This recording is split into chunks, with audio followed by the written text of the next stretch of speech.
समझते हैं। आईएएस हिंदी से जुड़े हर अपडेट के बारे में लिंक किए गए लेख में जानें।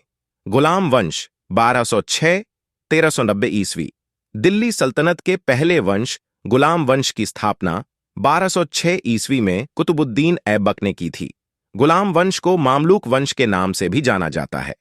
मामलूक एक अरबी भाषा का शब्द है जिसका अर्थ होता है स्वतंत्र माता पिता से उत्पन्न दास। कुतुबुद्दीन ऐबक शासक बनने के बावजूद भी स्वयं को मोहम्मद गौरी का गुलाम ही मानता था। वह एक इलबारी जाति का तुर्क था। कुतुबुद्दीन ऐबक ने लाहौर में अपनी राजधानी स्थापित की थी। ऐसा करने का मुख्य उद्देश्य मोहम्मद गौरी के अन्य दो गुलामों यलदौज और कुबाचा की ओर से उत्पन्न की जाने वाली चुनौतियां थीं।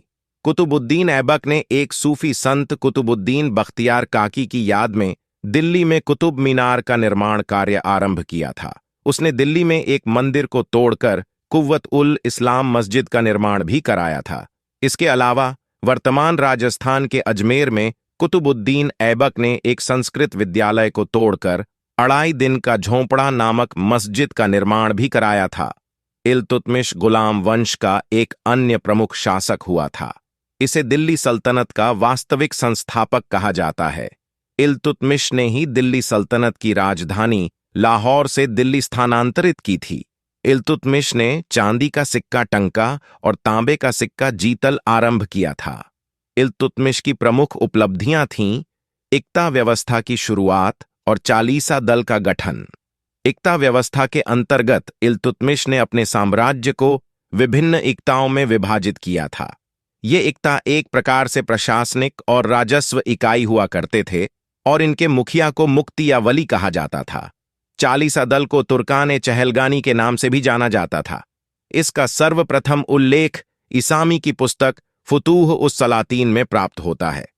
दरअसल इल्तुतमिश ने प्रभावी रूप से शासन का संचालन करने के लिए अपने 40 वफादार सरदारों का एक गुट निर्मित किया था। इसी गुट को चालीसा दल के नाम से जाना जाता था। आगे चलकर इस चालीसा दल को बलबन ने समाप्त कर दिया था। इसके अलावा गुलाम वंश का एक अन्य प्रमुख शासक गयासुद्दीन बलबन था। बलबन से संबंधित प्रमुख बिंदुओं में उसकी लौ और रक्त की नीति, उसका राजत्व का सिद्धांत, मंगोलों से रक्षा करने में उसकी रणनीति, अपने दरबार में फारसी प्रथाओं का प्रचलन इत्यादि शामिल है। बलबन ने अपने राजत्व सिद्धांत के तहत यह घोषित किया था कि सुल्तान धरती पर ईश्वर का प्रतिनिधि, नियामते खुदाई तथा ईश्वर की छाया, झिल्ले इलाही होता है और सुल्तान को निरंकुश होना चाहिए।